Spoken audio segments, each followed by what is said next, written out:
ফলতায় গণনা শুরু থেকেই এগিয়ে বিজেপি। প্রথম রাউন্ড শেষে ৯,০০০-এর বেশি ভোটে এগিয়ে আছেন বিজেপি প্রার্থী দেবাংশু পণ্ডা। দ্বিতীয় স্থানে রয়েছেন সিপিআইএম প্রার্থী শম্ভু কুর্মী।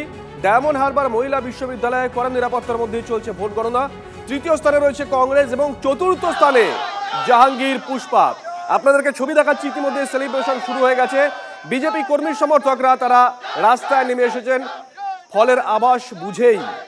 এই মুহূর্তে লাইভে রয়েছেন শুভেন্দু। ঘড়ির কাঁটা ৯টা ৫৮, ছবি আপডেট একসঙ্গে। দেখো, একেবারে দ্বিতীয় রাউন্ড শেষে বিজেপি প্রার্থী প্রায় ৯,০০০ ভোটে এগিয়ে রয়েছে। আমি উল্লাসের ছবিটা দেখানোর চেষ্টা করব যে একেবারে দেখো, বিজেপির যারা কর্মী সমর্থক তারা কিন্তু একেবারে গণনা কেন্দ্র থেকে ঢিলছোড়া দূরত্বে তারা আনন্দে মেতে উঠেছে। গেরুয়া আবির উড়িয়ে তারা কিন্তু জয়োল্লাসে মেতেছেন। যত সময় যাবে এই পরিসংখ্যানের এই যে বিজেপির প্রাপ্ত ভোট আরও বাড়বে এমনটাই মনে করছেন বিজেপি প্রার্থীরা। কারণ একেবারে ৪ নম্বরে চলে গেছে এখন তৃণমূল প্রার্থী জাহাঙ্গীর খান এবং লড়াইটা হচ্ছে বাম বনাম বিজেপি। এখানে উচ্ছ্বাসের ছবি, উল্লাসের ছবি তুমি দেখতে পাচ্ছ যে ফলতাতে দীর্ঘের পর দিন মানুষের উপর অত্যাচার, ভোট দিতে না দেওয়া, তার পরিণাম কি হতে পারে এবং এই যে উচ্ছ্বাস, এটা কিন্তু সাধারণ মানুষের উচ্ছ্বাস। আমি কথা বলে নেওয়ার চেষ্টা করব। দ্বিতীয় রাউন্ড শেষে বিজেপি প্রার্থী ৯,০০০ ভোটে এগিয়ে গেছে। ১.৫ লাখ ভোটে লিড দেবো, ১.৫ লাখ। জাহাঙ্গীর খানকে খুঁজে পাওয়া যাবে না, একদম সে গর্তের ভেতর ঢুকে গেছে। আর এখানে তৃণমূল বলে কিছু থাকবে না, শুধু আমাদের কমলা উঠবে, পদ্ম ফুল গোটা ফলতায় থাকবে, পদ্ম ফুল উঠবে। কথা বলে নেওয়ার চেষ্টা করবো আরো এক কর্মীর সঙ্গে। এই যে ফলতাতে ভোট হতে না দেওয়া, তার পরিণাম কি এটা? হ্যাঁ, বলতে পারেন তার পরিণাম এটা। এক, বিজেপি যে সাপোর্টার, যে সনাতন ধর্মের সাপোর্টার, তারা আগে এগিয়ে এসছে। সঙ্গে যে ১৫ বছর যে কালো শাসন ছিল, সেই কালো শাসন থেকে বাইরে এসে যারা নিপীড়িত, যারা দুস্থ, যাদের বিভিন্ন রকমভাবে ভয়ের মাধ্যমে এবং বিভিন্নভাবে যাদের ভোট দিতে বাধা দেওয়া হয়েছে, তারাও এগিয়ে এসেছেন। আমাদের যে রক্ষাকর্মী আছেন, যারা ইলেকশন কমিশন, সবার সমস্ত দেখভালের মাধ্যমে আমরা ভালোভাবে ভোটটা দিতে পেরেছি। সবাই স্বতঃস্ফূর্তভাবে ভোট দিয়েছে, তাই এই ফলাফল সামনে এসছে। যা ট্রেন্ড আছে, এই ট্রেন্ডে বিজেপি প্রার্থী আরও এগিয়ে চলেছে। কি বলবেন, কতটা খুশি? আমি আরেকবার বলবো, আমাদের টোটাল 144 কনস্টিটিউশনসিতে টোটাল 2,36,000 ভোটার আছে। তার মধ্যে 88% ভোট পড়েছে। তো প্লাস মাইনাস করে আমার দিস ইজ মাই পার্সোনাল মত অনলি কে 2 লাখ থেকে 2,10,000 ভোটে বিজেপি প্রার্থী আমরা জিতব। বুঝতেই পারছো তাদের যে আশা আকাঙ্ক্ষা, দিনের পর দিন ভোট দিতে না পারা, সে তার পরিণাম, তার ফলটা কিন্তু এই ভোটের বাক্সে পড়েছে। আমি এখানে পেয়ে গেছি আরও এক বিজেপি নেতাকে, আমি কথা বলে নেওয়ার চেষ্টা করবো।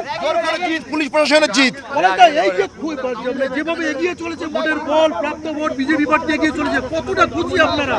আমরা নয়, আমরা হাজার হাজার যারা কার্যকর্তা ডায়মন্ড হারবার জেলা জুড়ে যারা পার্টি করেছে, যাদের রক্ত ঘাম, যাদের উপরে কেসের ঝুলি ঝরানো আছে, একটা একটা করে ঝোলা ঝরানো আছে, তারা আজকের আনন্দিত। আজকের ফলতা মানুষ মুক্তি পেয়েছে, ফলতা সাধারণ মানুষ মুক্তি পেয়েছে।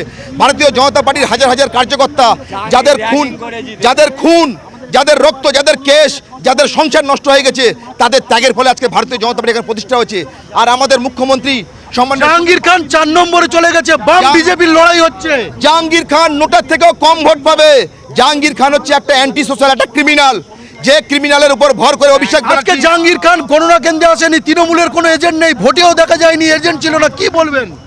জাহাঙ্গীর খান সেদিনই বুঝে গেছেন, যেদিন অভিষেক ব্যানার্জি ৪ঠা মের আগে যখন নির্বাচনী প্রচার হয়, এই ফলতার উপর দাঁড়িয়ে বলে গিয়েছিল যে নির্বাচনের ৪ তারিখের পরে আমরা ইলেকট্রিক চুল্লি দুটো করব, কারণ ওর প্ল্যানিং ছিল ভারতীয় জনতা পার্টির কার্যকর্তাদের হত্যা করার। সেই জন্য আজকে সাধারণ মানুষ, ফলতার মানুষ, ডায়মন্ড হারবারের মানুষ আজকে জেগে উঠেছে। আর তারই ফল আজকে আপনারা দেখতে পাচ্ছেন। আজকের দেবাংশুদা ভারতীয় জনতা পার্টি ফলতা বিধানসভা থেকে ১.৫ লক্ষের বেশি ভোটে জিতে মানুষ গণতন্ত্রের জয়। এই যে ভোট, এই সংখ্যালঘু ভোটটা কোন দিকে যেতে পারে, ওনারা কি অনুমান করছেন? অসুবিধা বলতে, যখন ভারতীয় জনতা পার্টি 2026 নির্বাচনে 30% সংখ্যালঘু ভোট, এই ভোটটা কি বিজেপির ঝুলিতে আসবে না বিরোধীদের দিকে দিকে চলে যাবে? সংখ্যালঘু ভোট কাকে দেবে ওটা আমাদের বড় বিষয় নয়। এবারের নির্বাচন ছিল সনাতনী হিন্দুদের নির্বাচন, কারণ পশ্চিমবঙ্গ সুরক্ষিত করার জন্য আমাদের সর্বভারতীয় সভাপতি, আমাদের কেন্দ্রীয় স্বরাষ্ট্রমন্ত্রী, আমাদের প্রধানমন্ত্রী বলে গেছে যে পশ্চিমবঙ্গের বাঙালিকে সুরক্ষিত করা, পশ্চিমবঙ্গে সুরক্ষিত করা আমাদের প্রধান কাজ। আজকের কোন রাজনৈতিক দল জিতলে এটা বড় বিষয় ছিল নয়। তাই ভারতীয় জনতা পার্টি এবং সনাতনী হিন্দুদের সুরক্ষার জন্য আজকের ভারতীয় জনতা পার্টি সরকার পশ্চিমবঙ্গে তৈরি হচ্ছে, গণতন্ত্র প্রতিষ্ঠা হচ্ছে ভারতীয় জনতা পার্টির। আজ পশ্চিমবঙ্গের বুকে সমস্ত সনাতনীরা আজকের নিরাপদভাবে বসবাস করছে। বিজেপি প্রার্থী এগিয়ে চলেছে একেবারে ভোটের যে পার্সেন্টেজ রয়েছে এবং লিড দিয়ে চলেছে, এই জয়ে কতটা খুশি, কিভাবে মাতবেন এবারে জয় হয়েছে? এই জয় বিজেপি প্রার্থীর জয় নয়, এই জয় হচ্ছে ফলতাবাসীর জয়। এই জয় হাজার হাজার কর্মীর রক্ত যারা চুষে খেয়েছে, যাদের উপরে একের পর এক কেসে ঝুলি ঝুলে আছে, তাদেরই জয়। এ জয় মানুষ সিদ্ধান্ত নিয়েছে, সাধারণ মানুষের সিদ্ধান্ত, সেটা এখানে প্রস্ফুটিত হচ্ছে। তুমি বুঝতেই পারছো যে এই জয় কিন্তু ফলতাবাসীর জয়। এবং আমি দেখতে পাচ্ছি একেবারেই যে সমস্ত বিজেপির কর্মী, সমর্থক, নেতৃত্ব, তারা একেবারেই জাতীয় সড়ক 117 নম্বর জাতীয় সড়ক গণনা কেন্দ্রের বাইরে তারা জড়ো হয়েছেন। তারা কিন্তু বিজয় উল্লাসে মেতেছেন। তুমি দেখতে পাচ্ছ সেই ছবি যে তারা কিন্তু গেরীয় আবির মেখে তারা মেতেছেন। কারণ যত সময় যাবে বিজেপি প্রার্থী দেবাংশু পণ্ডা আরও ভোটে এগিয়ে যাবে। এবং একেবারে জাহাঙ্গীর খান এই দ্বিতীয় রাউন্ড গণনা শেষে 4 নম্বরে চলে গেছে, 3 নম্বরে রয়েছেন একেবারে কংগ্রেস। শুভেন্দু, এবং তোমার 2 কাছ নম্বরে থেকে বামেরা। আরেকবার তথ্যটা জানতে চাইবো, কে কোথায় এই মুহূর্তে দাঁড়িয়ে আছে, প্রাপ্ত ভোট কত?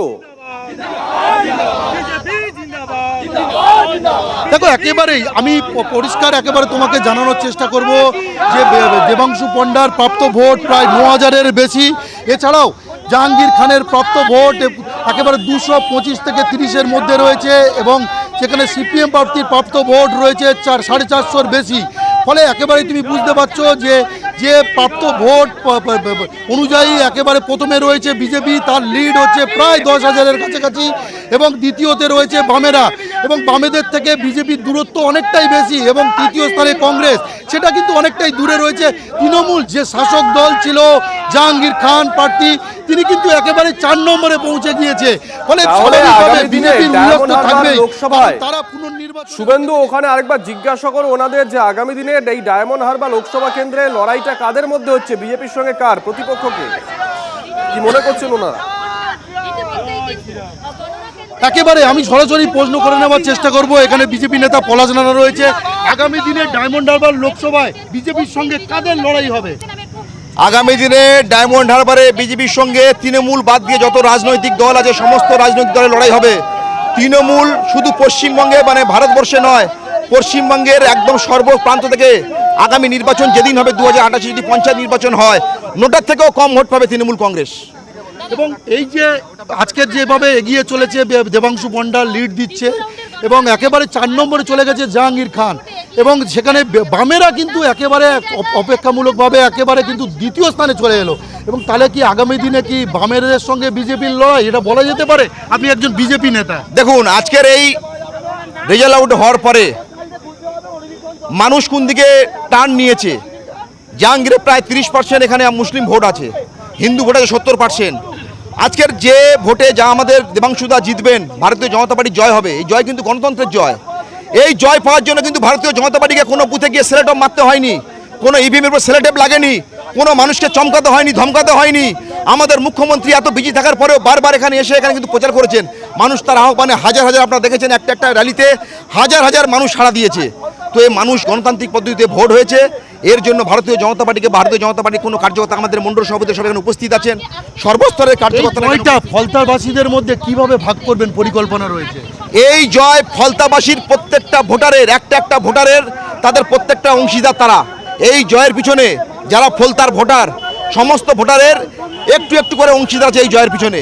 কারণ এ জয় হচ্ছে মুক্তির জয়, মুক্তির জয়। এই জয় আগামী দিনে সারা ভারতবর্ষকে পথ দেখাবে। যেমন অভিষেক ব্যানার্জি বারবার বলতো diamond Harbour model, Falta model. যে নির্বাচনের আগে অভিষেক ব্যানার্জি এই ফলতার উপর দাঁড়িয়ে বলে গিয়েছিল যে 4 তারিখে 4ঠা মের পরে এই ফলতাতে দুটো ইলেকট্রিক চুল্লি করতে হবে যেখানে বিজেপি কর্মীদের হত্যা করবে। আপনাদেরকে জানিয়ে রাখি, এখনো পর্যন্ত যে তথ্য পেয়েছি আমরা, প্রথম রাউন্ড শেষে 9000-এর বেশি ভোটে এগিয়ে আছেন বিজেপি প্রার্থী দেবাংশু পণ্ডা। দ্বিতীয় স্থানে রয়েছেন সিপিআইএম প্রার্থী শম্ভু কুর্মী। তৃতীয় স্থানে রয়েছেন কংগ্রেস প্রার্থী, এবং চতুর্থ স্থানে রয়েছেন জাহাঙ্গীর খান ওরফে পুষ্পা, অর্থাৎ তৃণমূল কংগ্রেস।